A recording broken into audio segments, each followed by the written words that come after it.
आप देख रहे हैं श्री हरि कृपा आश्रम चैनल। संस्थापक स्वामी श्री हरि चैतन्य पुरी जी महाराज।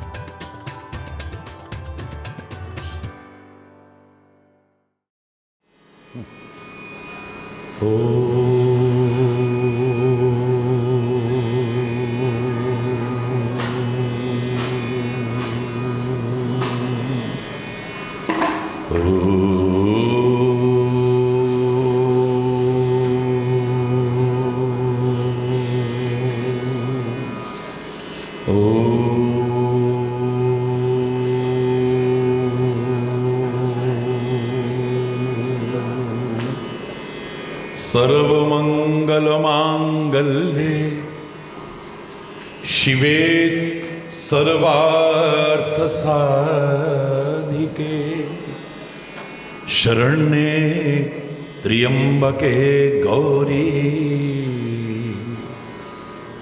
नारायणी नमोस्तुते। ओम शांति शांति शांति। ओ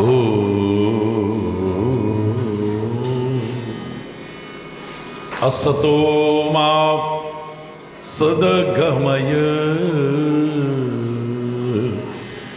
तमसो मा ज्योतिर्गमय मृत्योर्मा अमृतं गमय। ओम शांति शांति शांति। ओम चैतन्य शाश्वतं शांतं व्योमातीतं निरंजनं नादबिंदु कलातीतं तस्मै श्री गुरुवे नमः। ओम शांति शांति शांति। ओ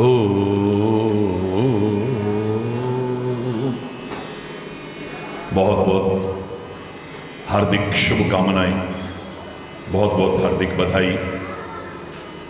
भारतीय संस्कृति के इस महान पर्व नवरात्रि महोत्सव की सौभाग्यशाली हैं हम, उसी की कृपा से एक बार फिर ये पावन महोत्सव इस पावन चित्रकूट धाम में भगवान दिव्येश्वर महादेव के प्रांगण में बैठकर मिलजुल करके कर रहे हैं। एक भजन बोलते हैं सभी लोग। मैली चादर ओढ़ के कैसे, मैली चादर ओढ़ के कैसे द्वार तिहारे आऊं। मैली चादर ओढ़ के कैसे, मैली चादर। हे पावन परमेश्वर मेरे, हे पावन परमेश्वर, मन ही मन शर्माऊं। मैली चादर ओढ़ के कैसे, मैली चादर ओढ़ के कैसे। हरि बोल हरि बोल हरि बोल हरि बोल हरि बोल हरि बोल हरि बोल हरि बोल हरि बोल हरि बोल हरि बोल हरि बोल।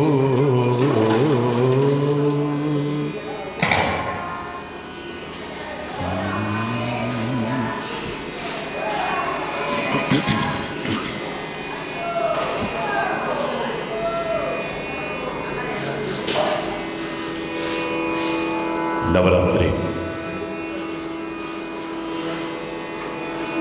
नव उल्लास, नव चेतना, नव जागृति, नव संदेश लेकर के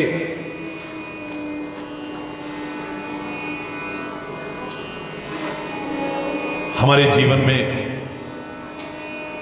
एक महान अवसर प्रदान कर रही है। हम धन्यवाद अर्पित करते हैं, कृतज्ञता अर्पित करते हैं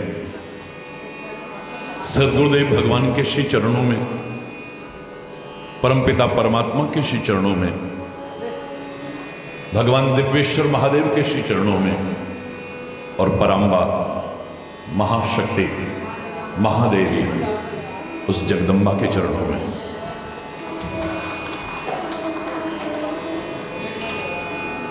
हरि बोल। नवद्वारों पर संयम का संदेश देती है ये नवरात्रि महोत्सव। नवदा भक्ति के मार्ग में आगे बढ़कर,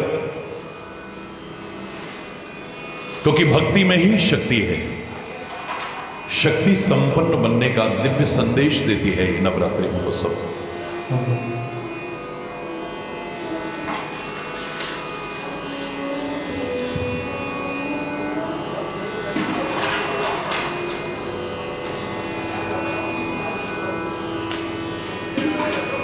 या देवी सर्वभूतेषु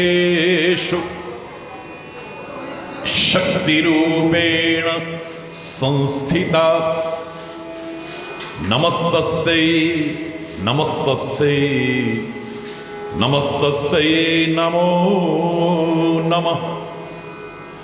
उस शक्ति को विभिन्न रूपों में हमारी भारतीय संस्कृति में हमारे उन महान वैज्ञानिक ऋषियों ने,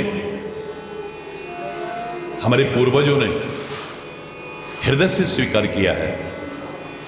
और शक्ति की महत्ता को तो किसने स्वीकार नहीं किया और कौन स्वीकार नहीं करेगा।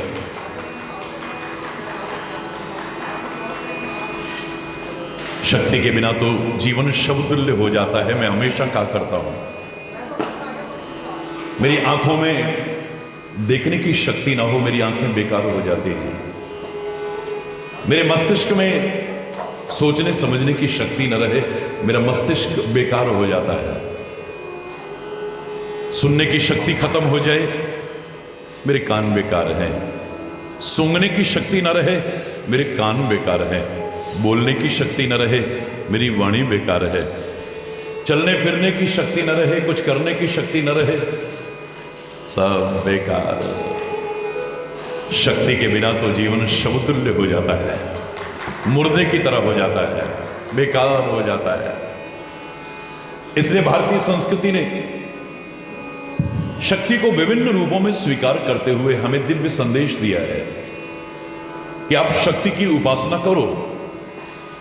जो विभिन्न रूप बताए हैं उन रूपों में भी करो, लेकिन उस शक्ति की उपासना की पूर्णता काहे में है ये जानते हुए कि हम अपनी शक्तियों को नष्ट न होने दें। अपनी जो शक्तियां हैं उन्हें बरकरार रख सकें और अधिक शक्तियां अर्जित कर सकें, इसी में शक्ति की उपासना की पूर्णता है। हरि बोल, जोर से बोलो।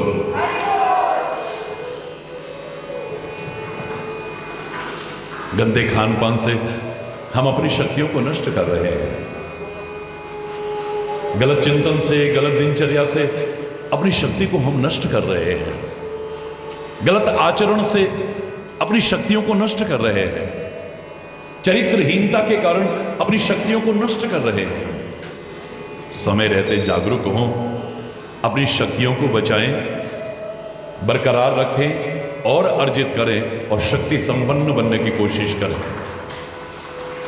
हम सारे के सारे यदि शक्ति संपन्न होंगे, मेरे प्यारे बच्चों, मेरा यह भारतवर्ष शक्ति संपन्न होगा। और वो दिन दूर नहीं है, चैलेंज करके कह सकता हूं, मेरा भारत विश्व की एक महान शक्ति बनकर के उभरेगा।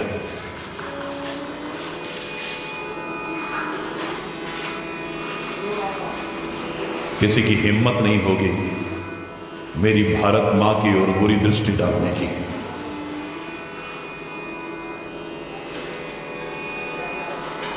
शक्ति, मैं कल भी कह रहा था,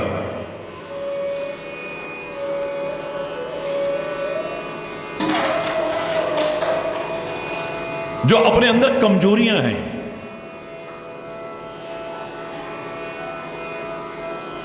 उन्हें हम दूर करने की कोशिश करें।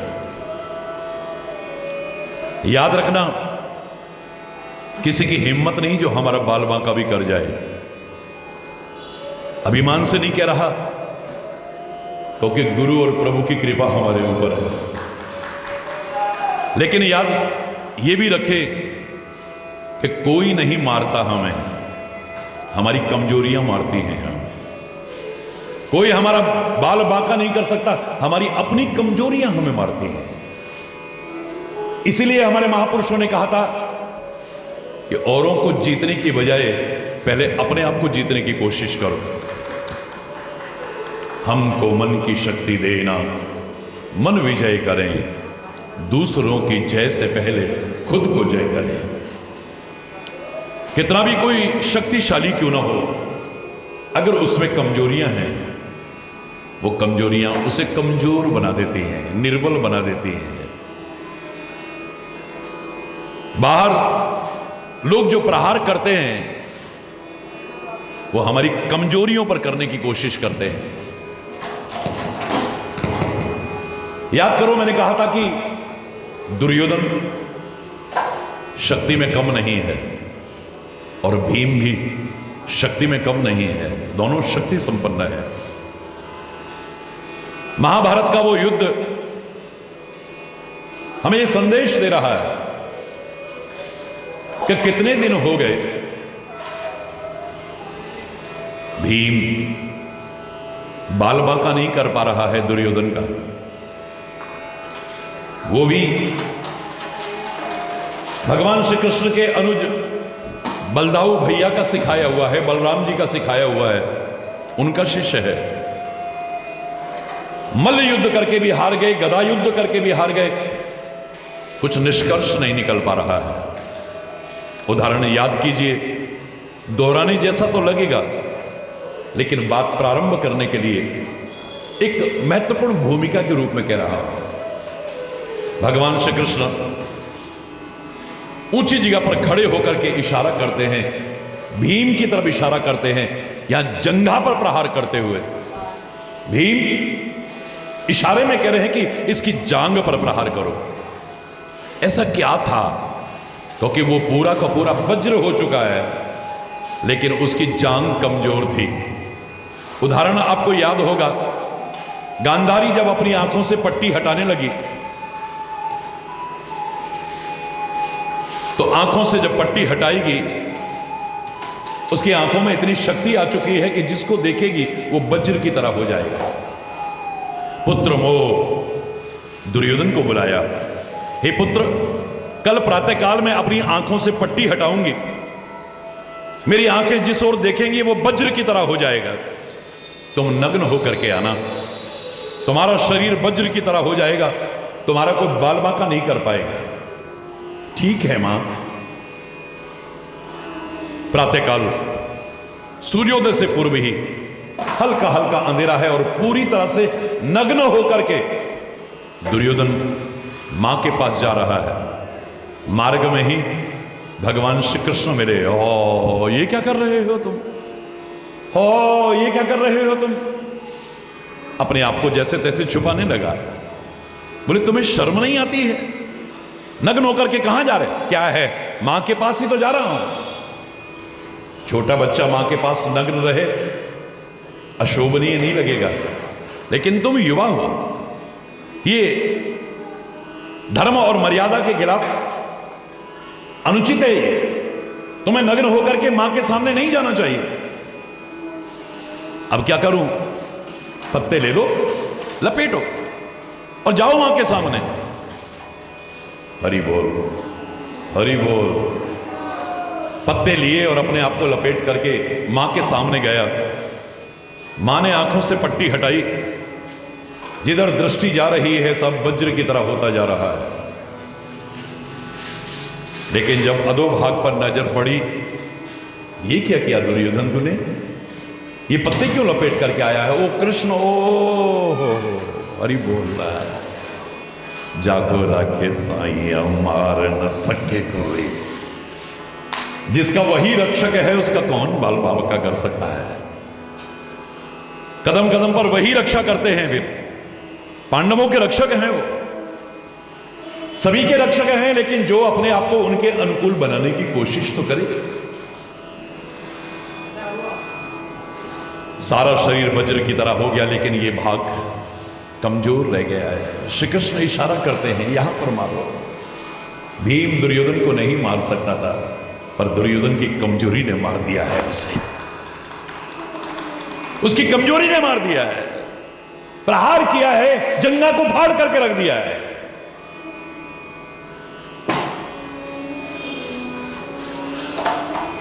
मैं पूरी कथा नहीं सुना रहा हूं। जो कोई प्रहार करता है हमारी कमजोरियों पर प्रहार करता है। हमारे देश में हमारी सीमाओं से कितने नापाक इरादे लिए हुए पाक कहे जाने वाले भारत का ही कभी अंग रहे हमारे पड़ोसी राष्ट्र से लोग आते हैं। ये बात अलग है कि हमारी सेना, हमारे सेना के जवान उनके नापाक इरादों को कभी भी पूरा नहीं होने देती है। सल्यूट करते हैं अपने सैनिकों की, सीमाओं की सुरक्षा कर रहे हैं, दृढ़तापूर्वक कर रहे हैं। लेकिन मेरा प्रश्न है आपसे, वो नापाक इरादे रखे हुए वो आतंकी कहां से घुसने की कोशिश करेंगे? जहां मजबूत सिक्योरिटी होगी वहां से, या जहां कमजोर होगी? कमजोर देखेंगे ना।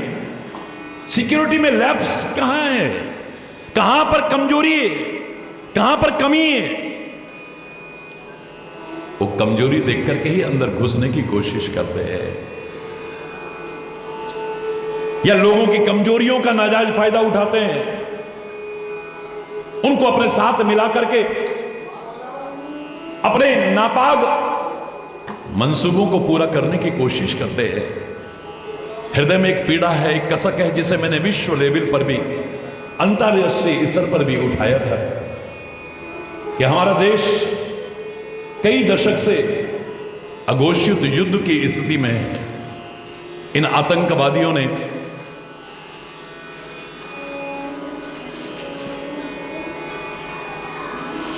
हमारे पता नहीं कितने वीर सैनिकों को शहीद कर दिया है, कितनी मांगों का सिंदूर उजड़ गया है, कितनी गोलियां उजड़ गई हैं, कितने बच्चे अनाथ हो गए हैं, कितनी बहनें अपने भाई की याद में राखी के दिन रोती देखी जा सकती है। एक पीड़ा और कसक थी। जहां 102 देशों के प्रतिनिधि मौजूद थे, कितने राष्ट्राध्यक्ष मौजूद थे, उस विश्व धर्म संसद में भी, यूनिवर्सल पीस कॉन्फ्रेंस में भी मैंने पुरजोर तरीके से इस मांग को उठाया था कि सारे विश्व के राष्ट्रों को एकजुट होकर के इस आतंक की समस्या के निराकरण की कोशिश करनी चाहिए। हर कोई पीड़ित है इससे।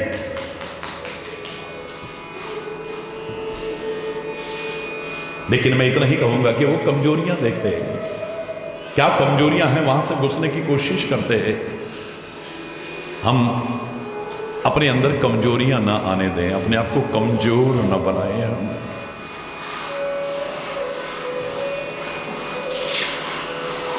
पीछे कोरोना के रूप में एक महामारी ने विश्व के करोड़ों लोगों की जानें ले ली थी।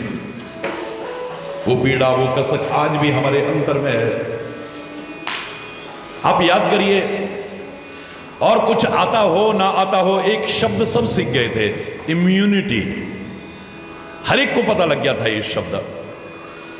वो कोरोना किस पर प्रहार कर रहा था?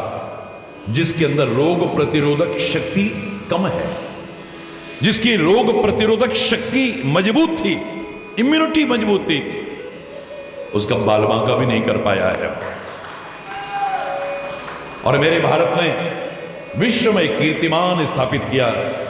इस कोरोना महामारी को समाप्त करने में एक महत्वपूर्ण कदम उठा करके सारे राष्ट्र में ही नहीं और राष्ट्रों को भी सहयोग प्रदान करके हमें गर्व होता है, अपने भारत पर गर्व होता है, भारत की संस्कृति पर गर्व होता है, भारत के मूल्यों पर गर्व होता है, भारत की मर्यादाओं पर गर्व होता है, भारत के चिंतन पर गर्व होता है, जो सारे विश्व को अपना परिवार मानने की कोशिश करता है।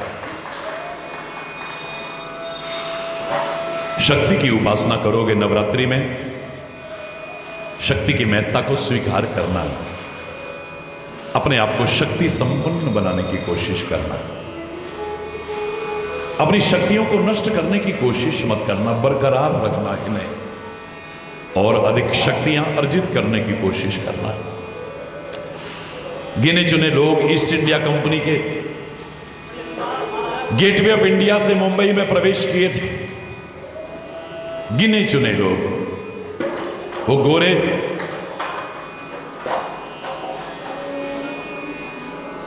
और कितने लंबे समय तक राज करके गए यहां। भारत जैसे राष्ट्र पर जरूर कहीं ना कहीं कोई कमजोरी देखी होगी, उस कमजोरी का लाभ उठाया होगा। अब कम से कम वो कमजोरी अपने अंदर न रहने दें हम।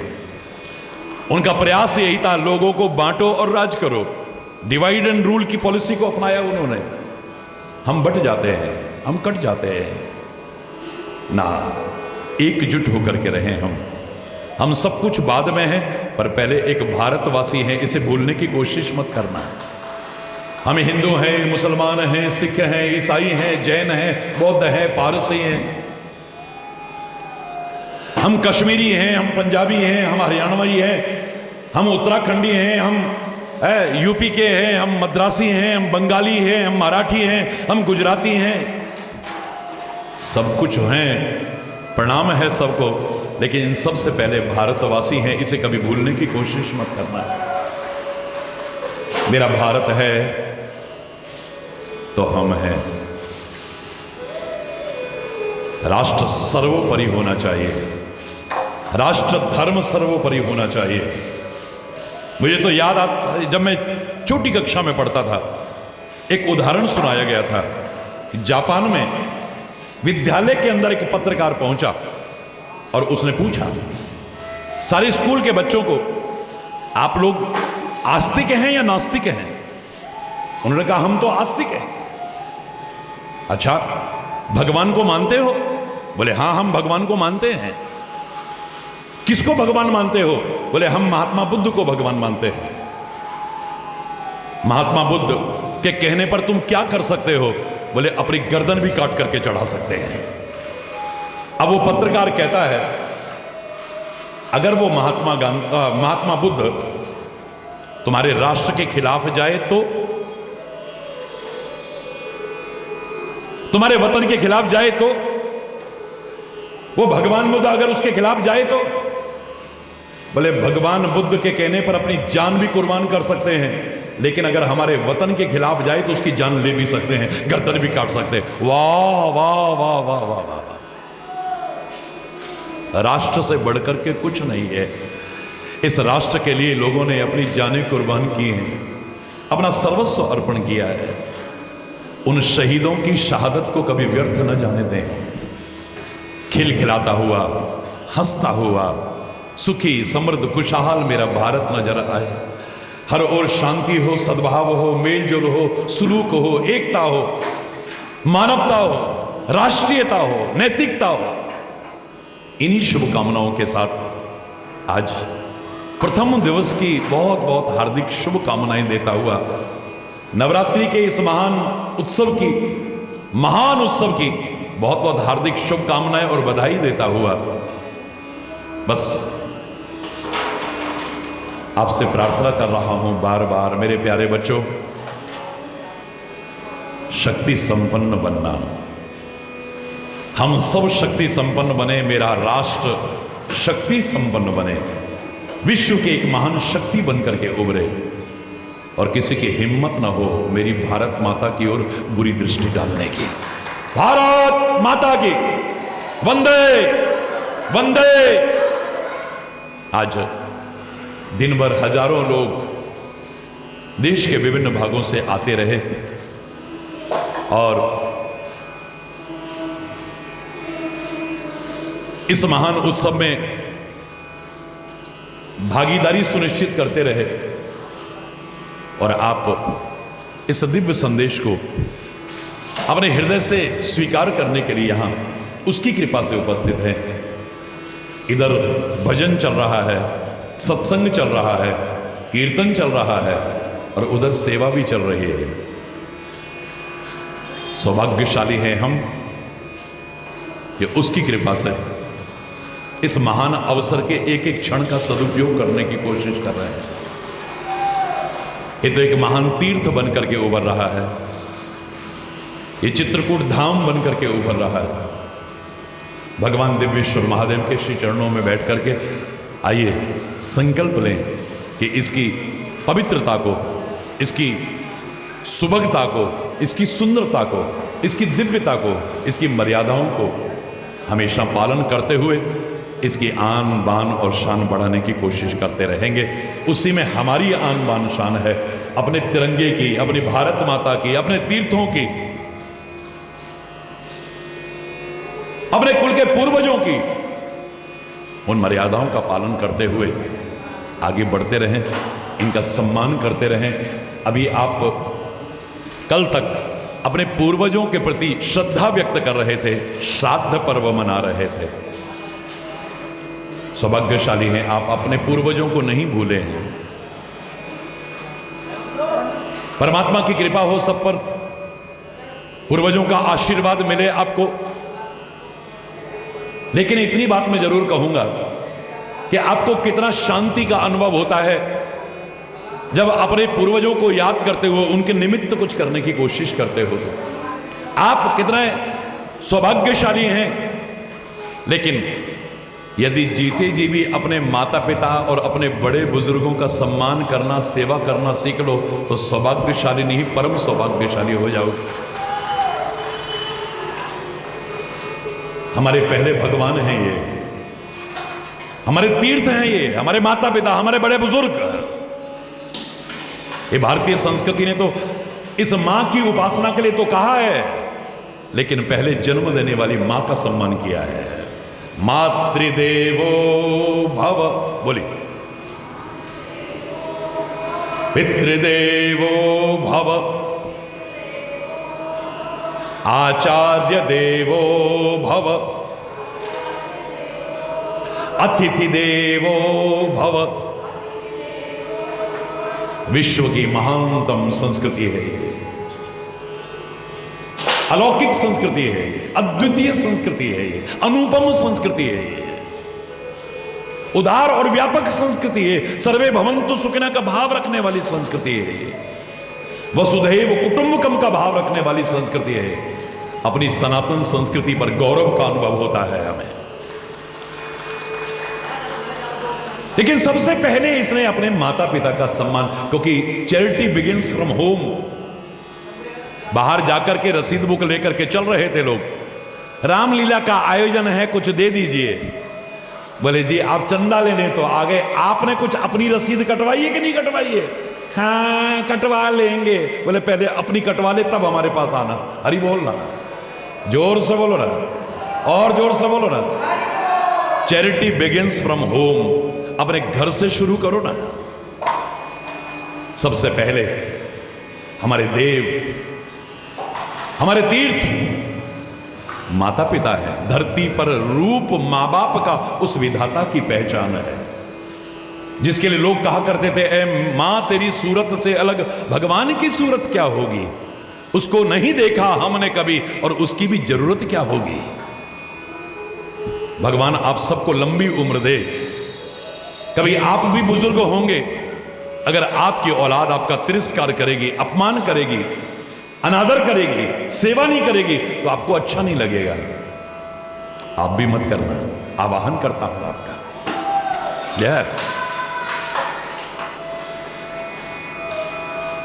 याद रखना, सौभाग्यशाली वो हैं जिनके पास बड़े बुजुर्ग हैं। ये मैंने कभी फिल्म तो नहीं देखी, हालांकि सिनेमा हॉल भी चलाया, फिल्म डिस्ट्रीब्यूशन का बिजनेस भी किया कॉलेज टाइम में, लेकिन देखा नहीं कभी।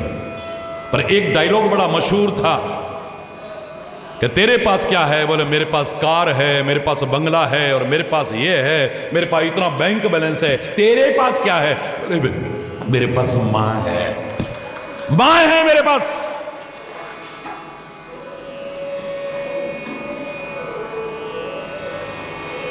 दुख होता है उस समय जब बंटवारे के लिए एक एक इंच जमीन के लिए लोग लड़ने मरने को तैयार हो जाते हैं। भाई भाई का दुश्मन बनने को तैयार हो जाता है, छोटी छोटी चीजों के लिए। इसमें भी मिल जाए, इसमें भी मिल जाए, इसमें भी। पर एक चीज में उदार हो गए, अच्छा मम्मी को तू रख ले, वाह, ये मेरे को दे दे, ये मेरे को दे दे, ये मेरे को दे दे। होना तो ये चाहिए तू सब कुछ ले जा, पर मेरी मां मुझको दे जा, मेरे पिता मुझको दे जा, ये बुजुर्गों की सेवा मैं करूं, सौभाग्यशाली होंगे। कभी कोई मानेगा कि वो देश है जहां श्रवण कुमार भी पैदा हुए हैं? अपनी पहचान को मत खो मेरे प्यारे बच्चों, अपने देश की पहचान को मत खो, अपनी संस्कृति की पहचान को मत खो, अपने क्षेत्र की पहचान को मत खो, अपनी मानवोचित पहचान को भी कभी खोने की कोशिश मत करो। इस पहचान को बरकरार रखने की कोशिश करना। ये वो देश है जहां क्या सम्मान करता है, जय माता दी कहता है, लेकिन पहले माता जी का सम्मान करता है। कोई भी पूजा पाठ प्रारंभ होता है, सबसे पहले हम गणेश जी की पूजा करते हैं, गणपति की पूजा करते हैं। लेकिन सर्वप्रथम पूजित गणपति क्यों हुए? क्योंकि सारे लोग सारी पृथ्वी की परिक्रमा लगा रहे थे, तीर्थों की परिक्रमा लगा रहे थे, और ये चूहे पर सवार होकर के अपने माता पिता की परिक्रमा लगा रहे थे। मेरी तो सारी दुनिया मेरे माता पिता के चरणों में है, मेरे तो सारे तीर्थ अपने माता पिता के चरणों में है। सबने एकजुट होकर के इस भाव को देखते हुए सर्वप्रथम पूजित कराया था। हरि बोल, जोर से बोलो ना। गणपति की पूजा करनी है, कोई विघ्न ना आए, लेकिन गणपति की पूजा सबसे पहले क्यों कर रहे हैं, इसको भूल करके करना। मैं भी करता हूं पूजा, लेकिन माता पिता के सम्मान को खोने की कीमत तो नहीं है। अगर मैं कह दूं कि सबसे पहले आपके लिए, आपके पूजनीय, आपके आदरणीय, आपके तीर्थ, आपके भगवान भी कह दूं तो अतिशयोक्ति नहीं है, आपके माता पिता हैं तो कोई अतिशयोक्ति नहीं होगी। आइए अपने माता पिता का सम्मान करें, अपने बुजुर्गों का सम्मान करें। मरने के बाद ही श्राद्ध नहीं, वो तो करें हम, लेकिन जीते जी भी श्रद्धा रखें उनको। श्राद्ध शब्द कैसे बना है? श्रद्धा शब्द से। जीते जी भी उनकी सेवा करें, उनके आशीर्वाद लें, उनकी दुआएं लें। बद्दुआ कभी देते नहीं, लेकिन हमारा कोई आचरण ऐसा ना हो, हमारा कोई कर्म ऐसा ना हो कि उनका हृदय दुखा दें। हम अपने माता पिता का दिल न दुखाएं कभी, अपने गुरु का दिल न दुखाएं कभी, अपने संतों का दिल न दुखाएं कभी, अपनी भारत माता का दिल न दुखाएं कभी, यहां तक कि किसी का भी दिल न दुखाएं कभी, क्योंकि दिल में ही तो मेरा दिलवर रहता है। हार्ट को कभी हर्ट करने की कोशिश मत करना। हरि बोल रहा है।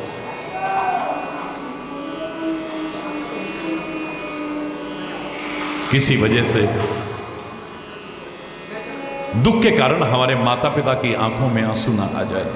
जो मैंने कई बार कहा है आपसे, आपने बहुत गीला किया है अपने माँ बाप को, बचपन में गंदगी कर करके गीला किया है। अब बुढ़ापे में दुख से उनकी आंखों को कभी गीला मत करने की कोशिश करना। बार बार कहा करता हूं, कोई आवश्यक नहीं कि अपने माता पिता को, बड़े बुजुर्गों को आप सोना दो, चांदी दो, हीरे जवाहरात दो, बढ़िया से बढ़िया साड़ियां लाके दो, ये दो, वो दो, वो दो। तुम कुछ मत देना। सुबह शाम पूछ लिया करो, माताजी कैसे हो, पिताजी कैसे हो। कोई तकलीफ तो नहीं है ना? कोई हमारे लायक कोई सेवा हो तो बताओ ना आप। उनको सब कुछ मिल जाएगा, याद रखना। कुछ न दे पाए, कुछ न कर पाए, चलेगा। और सब कुछ देने के बाद भी अगर दुख से उनकी आंखों में आंसू ला दिए तो सब किया धराया बेकार हो जाएगा। नहा धो करके जैसे हाथी कीचड़ और मिट्टी डाल लेता है, वैसे ही हमने सब कर लिया। फिर आइए जन्म देने वाली मां का सम्मान करें, मन की नहीं अपनी आत्मा की आवाज का सम्मान करें, अपने संतों महापुरुषों और महात्मा का सम्मान करें, अपने गुरुदेव का सम्मान करें, उनके मार्गदर्शन का सम्मान करें, अपनाएं उसे। और परमात्मा को भी हमने क्या कहा है? त्वमेव माता च पिता त्वमेव, त्वमेव बंधुश्च सखा त्वमेव, त्वमेव विद्या द्रविणं त्वमेव, त्वमेव सर्वं मम देव देव। तुम ही हो माता पिता, तुम ही हो। सबसे पहला रिश्ता परमात्मा से भी हम माँ का बनाते हैं। तो माँ की उपासना के साथ साथ अपनी जन्म देने वाली माँ, महात्मा, आत्मा, परमात्मा, भारत माँ, गौ माँ, इन सब माँ का भी सम्मान करेंगे तो हमारा जीवन कुछ और ही हो जाएगा। हो जाए। सबके लिए बहुत बहुत हार्दिक शुभकामनाएं, बधाई और हार्दिक शुभ आशीर्वाद देता हुआ सुखी बसे संसार सब, दुखिया रहे न कोई, यह अभिलाषा हे प्रभु मेरी पूर्ण होए। विद्या बुद्धि धन धान्य से वंचित रहे न कोई, यह अभिलाषा हे प्रभु मेरी पूर्ण होए। सर्वे भवन्तु सुखिनः, सर्वे सन्तु निरामया, सर्वे भद्राणि पश्यन्तु, मां कश्चित् दुःख भाग भवेत्। नानक नाम चढ़दी कला, तेरे पाणे सर्वत्र दावना। सबके लिए बहुत बहुत बहुत बहुत मंगलमय शुभकामना करता हुआ आज नवरात्रि का शुभारंभ जो हुआ है प्रथम दिवस में, मां के चरणों में आप सबके साथ मिलकर के नमन करते हैं और विश्व कल्याण और भारत की समृद्धि और खुशहाली की कामना से ये 10 दिवसीय यज्ञ अनुष्ठान और विराट धर्म सम्मेलन का शुभारंभ करते हैं। एक बार जोर से बोलेंगे, धर्म के अधर्म का, प्राणियों में विश्व का, गौ माता के, भारत माता के, गंगा माता के, संत समाज के, भारत की देवियों के, भक्त समाज के,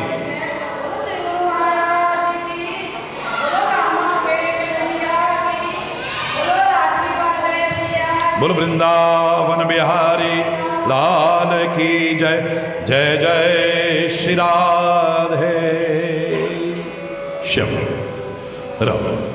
हरि बोल, हरि बोल, हरि बोल।